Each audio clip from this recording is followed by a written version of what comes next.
VSSच्या आरंभ प्रकाशनाचे सर्व ग्रंथ म्हणजे श्रीसिद्ध शिवगोरक्षनाथांचे दिव्य विचारधन आहे. अत्यंत सखोल सत्यार्थ असलेले हे दिव्य ग्रंथ वाचणाऱ्या प्रत्येकाचं आयुष्य उजळून टाकतात. नाथ गीता, नाथ भागवत, नाथ पतंजली योग, अष्टावक्रनाथ गीता इत्यादी अनेक दिव्य ग्रंथ आमच्याकडे उपलब्ध आहेत. आमचा ईमेल ॲड्रेस आहे vssmeditation@gmail.com आणि मोबाईल क्रमांक आहे 9881463305. नमस्कार श्रोते हो, अमृत वर्षा या कार्यक्रमात सध्या आपण आद्य शंकराचार्यांवरची चर्चा करत आहोत. या कार्यक्रमात मी विनीता पिंपळखरे आपलं मनपूर्वक स्वागत करते. आपल्या बरोबर चर्चा करण्यासाठी मिलिंद दादा इथे आलेले आहेतच. नमस्कार मिलिंद दादा. नमस्कार मिलिंद दादा. हा, आद्य शंकराचार्यांचा जो जन्म झाला त्यांचं गाव होतं कालडी, हो. तामिळनाडू मधलं. अनेक वर्ष त्यांचे वडील शिवगुरु आणि आर्यांबा ही माता यांना पुत्र नव्हता. तर त्या पुत्र प्राप्तीसाठी दोघांनी शंकराची आराधना केली आणि त्यामुळे भगवान शंकरांनी त्यांना दर्शन दिलं आणि शिवगुरूंना म्हणाले की तुझी इच्छा सांग, मी अवश्य पूर्ण करेन. शिवगुरु म्हणाले मला सर्वज्ञ आणि दीर्घायू पुत्र द्या. तर भगवान शंकर असं म्हणाले तुला सर्वज्ञ पुत्र हवा असेल तर तो दीर्घायू असणार नाही आणि दीर्घायू पुत्र हवा असेल तर तो सर्वज्ञ असणार नाही. तर तुला कसा पुत्र हवा ते सांग. मग शिवगुरूंनी सर्वज्ञ पुत्र मागितला. भगवान शंकर म्हणाले की तुमची कामना पूर्ण होईल आणि मी स्वतःच पुत्र रूपाने तुमच्या उदरी येईल आणि ते अंतर्धान पावले. तर त्यामुळे हे जे सगळं त्यांच्या हातून घडलं तो एक दैवी अवतारच होता असं आपल्याला म्हटलं पाहिजे. हो, शंकर अवतार घेऊन प्रकट झाले असं ते म्हटलेलं आहे. ते अगदी योग्य आहे. कारण की इतक्या कमी वयामध्ये इतकं सगळं अचीव करणं हे सामान्य माणसाच्या कुवतीच्या बाहेरचं आहे. आणि वयाच्या फक्त 33व्या वर्षी त्यांनी संजीवन समाधी घेतली. जसे मोरया गोसावी आणि त्यांचे चिंतामणी महाराज यांनी संजीवन समाधी घेतली, संत ज्ञानेश्वरांनी संजीवन समाधी घेतली, तसंच शंकराचार्यांनी वयाच्या 33व्या वर्षी आपलं कार्य पूर्ण झालं हे समजून घेतलं आणि गुहेमध्ये प्रवेश केला, गुहा बंद केली आणि आतमध्ये संजीवन समाधी घेतली. दादा, आद्य शंकराचार्यांचे प्रकरण ग्रंथ म्हटलं तर त्यांची पण संख्या 33 आहे. आणि आपल्याकडे आद्य शंकराचार्यांच्या विवेक चूडामणीवर नाथजींनी आपल्याला टीका लिहून दिलेली आहे आणि ते पुस्तक पण आपल्याकडे उपलब्ध आहे. म्हणजे विवेक चूडामणी हा किती महत्वाचा ग्रंथ असावा ज्या अर्थी नाथजींनी आपल्याकडनं प्रकाशित करून घेतला. तर त्यातला एक तुम्ही नेहमी श्लोक म्हणत असता साधना संपताना, तर तो म्हणा आणि त्याचा आम्हाला अर्थ पण समजावून सांगा कृपया. नक्की. 14 वर्षापूर्वी जेव्हा नाथांची दीक्षा झाली आणि मग सार्वजनिकरित्या दीक्षा देणे हा कार्यक्रम त्यांच्याच आदेशाने सुरू केला, तर त्या साधनेमध्ये मला हा श्लोक अचानक मिळाला. कुठून मिळाला, काय मिळाला आता मला आठवत नाही, पण हा श्लोक मी वाचला आणि मला असं वाटलं की अरे हा श्लोक मी खूप आधीपासून ऐकलेला, म्हटलेला आहे. आणि त्या 4 ओळीमध्ये मनुष्याच्या जीवनाचं संपूर्ण सार आणि त्याचा उद्देश लिहिलेला आहे. आणि कैक वर्षांनी जेव्हा हा ग्रंथ नाथांनी डॉक्टर वृषालीताई पटवर्धन यांच्या माध्यमातून लिहून घेतला, तेव्हा तो ग्रंथ मी त्यांना नेऊन द्यायचा. त्यात मूळ जे श्लोक आहेत ते लिहून काढायचं आणि त्याच्या खाली नाथ सांगतील ते लिहून घ्यायचं. तर मी ते पुस्तक चाळत होतो, तर पहिलं पानावरचं पहिला श्लोक झाल्यावर दुसरं पान उलगडलं तर तिथे हा श्लोक होता आणि मला इतका आनंद झाला की अरे हा श्लोक ह्याच्यातला मला माहितीच नाही, विवेक चूडामणी. तर शंकराचार्यांचं आपल्या सगळ्यांच्या जीवनामध्ये प्रचंड महत्व आहे. कारण माणूस पण जे आहे, मानव धर्म म्हणतो, तो शंकराचार्यांनीच आपल्यापर्यंत पोहोचवला. तर त्याच्यामध्ये या 4 ओळी फार सुंदर आहेत. मी आधी म्हणतो आणि मग त्याचा अर्थ सांगतो. जंतूनां नरजन्म दुर्लभमतः पुंस्त्वं ततो विप्रता तस्मात् वैदिक धर्म मार्ग परता विद्वत्वमस्मात् परम् आत्मानात्मविवेचनं स्वनुभवो ब्रह्मात्मना संस्थितिः मुक्तिर्नो शतजन्मकोटि सुकृतैः पुण्यर्विना लभ्यते. मुक्तिर्नो शतजन्मकोटि सुकृतैः पुण्यर्विना लभ्यते. तर असा हा श्लोक आहे. हा, हा. कलियुग आहे, संपलेला असलं तरी त्याचा थोडासा धुराळा अजून आहे वातावरणामध्ये. तर शंकराचार्यांच्या जयंतीच्या दिवशी जे सांगितलं होतं की आपल्याला सगळ्या गोष्टी पटतात, की आपल्याला धर्म, अर्थ, काम, मोक्ष यांचा विवेकाने वापर करून मोक्ष प्राप्त करायचा आहे आणि जिवंतपणी जीवन जगत असतानाच मुक्त होऊन आपल्याला जगायचंय. मुक्त होणे आणि स्वैराचारी किंवा कसंही वागणे या दोन्हीतला अंतर आपल्याला पहिलं नीट समजून घ्यायचं.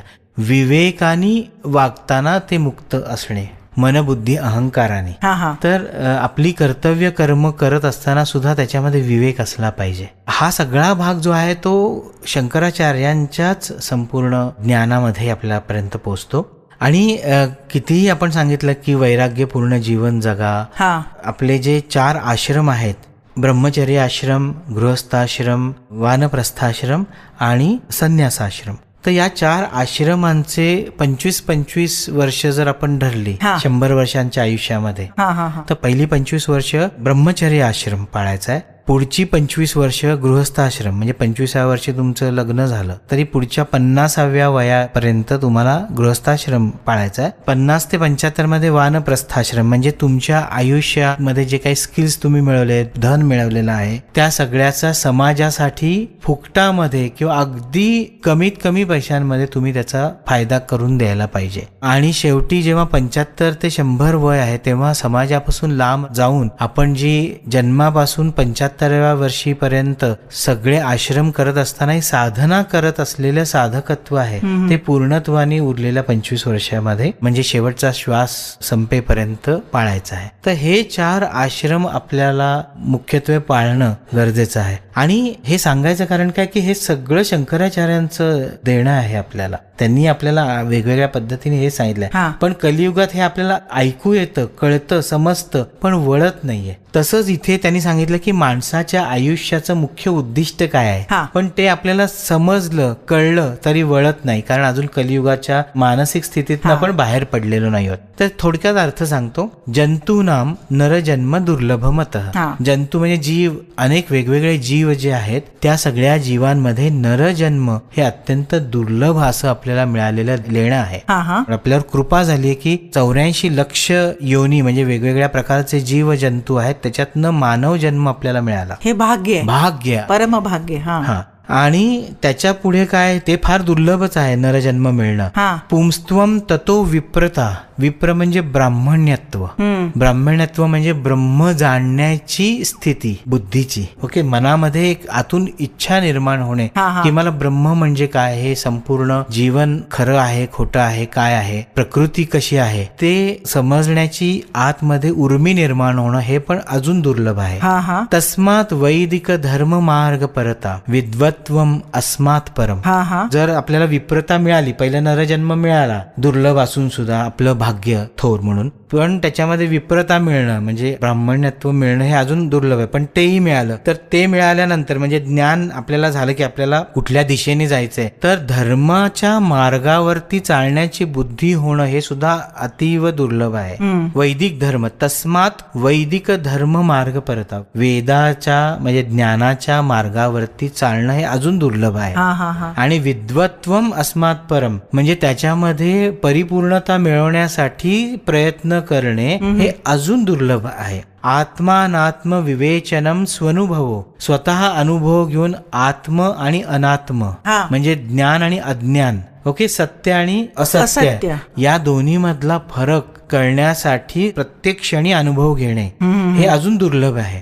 का दुर्लभ आहे, कारण की माणूस इथल्या जीवनामध्ये इतका रमून जातो की हे असत्य असलेलं जीवन असं जे सगळे सांगतात आपल्याला, त्या असत्यामध्येच आपण डुंबून, त्या रसामध्ये डुंबून जातो आणि आपल्याला सत्य असत्य, आत्मा अनात्मा या दोन्ही मधला फरक करायला वेळच मिळत नाही. आपण वेळच देत नाही त्याला, म्हणून ते फार दुर्लभ आहे. ब्रह्मात्मना संस्थिती, ब्रह्मात्मन म्हणजे मी ब्रह्म आहे अशी आपली अनुभवातनं आपण त्या स्थितीला सतत आहोत असं असणं, तर ते अतीव दुर्लभ आहे. एक स्टेपनी ते दुर्लभ होत जातं. आणि मुक्तीर्नो शतजन्म कोटी सुकृते, शतजन्म कोटी सुकृत केलं असेल तुम्ही, म्हणजे पुण्य केलं असेल तरच मुक्ती मिळते, इतकं ते पुण्यविना लभ्यते. शतजन्म कोटी सुकृत तुमच्या गाठीशी असेल, हा. त्याचं पुण्य तुमच्या गाठीशी असेल, त्याच्या पुण्याशिवाय आणि गुरुकृपेच्या शिवाय तुम्हाला मुक्ती मिळू शकत नाही. ते अतिव अतिव अतिव दुर्लभ आहे. हा हा हा 4 ओळीमध्ये माणसाच्या जन्माचं उद्दिष्ट आणि ते मिळवण्यासाठी काय करायला पाहिजे याचा संपूर्ण आलेख त्यांनी दिलेला आहे. हे शंकराचार्य. वा वा वा, छान. दादा, हा. शंकराचार्य यांना कवींना कवीही असं म्हणत असत. बरोबर. म्हणजे आचार्यांनी अनेक प्रकारची स्तोत्र लिहिलेली आहेत. हो. स्तोत्राचे 122 ग्रंथ आहेत. त्यात त्यांनी 7681 श्लोक त्यामध्ये आहेत. पण आमच्यासारख्या सामान्य लोकांना आरतीनंतर आपण जे म्हणतो ना, अच्युतम केशवम रामनारायणम कृष्ण दामोदरम वासुदेवम हरी, हो. श्रीधरम माधवम गोपिका वल्लभम जानकी नायकम रामचंद्रम भजे, बरोबर. हे आमचं आता त्यांच्याशी कनेक्ट एवढंच आहे की हा त्यांचा श्लोक प्रत्येक आरती झाल्यावर म्हटला जातो. हो, डोळे झाकून म्हटला जातो. तर नद्यांचीही त्यांनी अनेक स्तोत्र लिहिलेली आहेत. नद्यांना भारतीय संस्कृतीच्या भावजीवनात फार महत्वाचं स्थान आहे. त्यांना देवताच मानलं जातं. तर आचार्यांनी गंगा, यमुना, नर्मदा, मणिकर्णिका अशा नद्यांवर स्तुतीपर स्तोत्र लिहिलेली आहेत. बरोबर. अतिशय सुंदर काव्यरचना आहे. तुम्ही पण आम्हाला साधनेमध्ये ते सांगता. हो. तर त्यातलं कुठलं स्तोत्र तुम्ही आज आम्हाला सांगणार? तुम्ही म्हटलं तसं की गंगा स्तोत्रम आहे. हा. नंतर यमुनाष्टक 2 प्रकारचे आहेत. हो का? हो. नर्मदाष्टक आहेत, ते 2 प्रकारचे आहेत. नर्मदा स्तोत्र आणि नर्मदाष्टक असे त्यांच्याकडनं लिहून झालेले आहेत. आणि गंमत सांगतो की 2 ग्रंथ आहेत माझ्याकडे, जे मी सांगितले ना पहिल्यांदा मला सांगितलं, तुम वो लेके आए थे. कारण पहिल्या ग्रंथामध्ये 50 स्तोत्र होती. तर ती मी घाबरतच रेकॉर्ड केली. कारण म्हटलं तसं की माईक समोर उभं राहिल्यानंतरच ते उघडायचंय आणि गायचंय. तर थोडंसं मी मध्ये डिस्टन्स ठेवत होतो 2 रेकॉर्डिंगच्या. तर करता करता पहिला ग्रंथ संपला, मग मी दुसरा ग्रंथ घेतला. त्याच्यामध्ये बघतोय तर हे सगळे नद्यांचे उल्लेख असलेली ती स्तोत्र होती. त्याच्यातलं आता किती सुंदर आहे. यमुना नदीच्या काठी ते गेले, यमुना नदीचं दर्शन घेतलं आणि त्यांना काय सुंदर स्तोत्र आलं. त्या स्तोत्राचा तर आपण अभ्यास केला पुढे तर अक्षरशः डोळ्यात पाणी येतं. पण त्याची चाल सुद्धा नाथांनी काय सुंदर दिली. त्याची ओळ अशी आहे की जय यमुने जय भीती निवारिणी संकट नाशिनी पावय माम. तर पहिलंच कसं चाल आली ती सांगतो. ती चाल त्या इमोशनला किती समर्पित आहे त्याच्यातूनच ती आली. जय यमुने जय भीति निवारिणी संकट नाशिनी पावय माम अशी. हा. तर जय यमुने जय, तुझं जय जयकार आहे यमुना माता. भीती निवारण करणारी असतो आणि संकट नाशिनी असतो. नर्मदेचं स्तोत्र त्यांच्याकडनं रचलं गेलं, त्याचं संपूर्ण अर्थ वेगळा आहे. गंगेचं अर्थ वेगळा आहे स्तोत्राचा. पण यमुनेच्या ह्याच्यामध्ये भय आणि संकट निवारण करणारं हे फार वेगळ्या पद्धतीने आलेल्या स्तोत्रात आहे. त्याच्यातलं एक यमुनेचा आता जे मी उल्लेख केला ते पण स्तोत्र आहे. ते पाहिजे असेल तर ते पण गाऊ. मधुवन चारिणी भास्कर वाहिनी जाह्नवी संगिनी सिंधु सुते मधुरी पुभूषिणी माधव तोषिणी गोकुळ भीति विनाशकृते जगदघमोचिनी मानसदायिनी केशव केलिनी दानगते जय यमुने जय भीति निवारिणी संकट नाशिनी पावय माम. जय यमुने जय भीति निवारिणी संकट. श्रोते हो, मला आशा आहे की हा भाग तुम्हाला नक्की खूपच आवडला असेल. पुन्हा भेटूया पुढच्या भागात.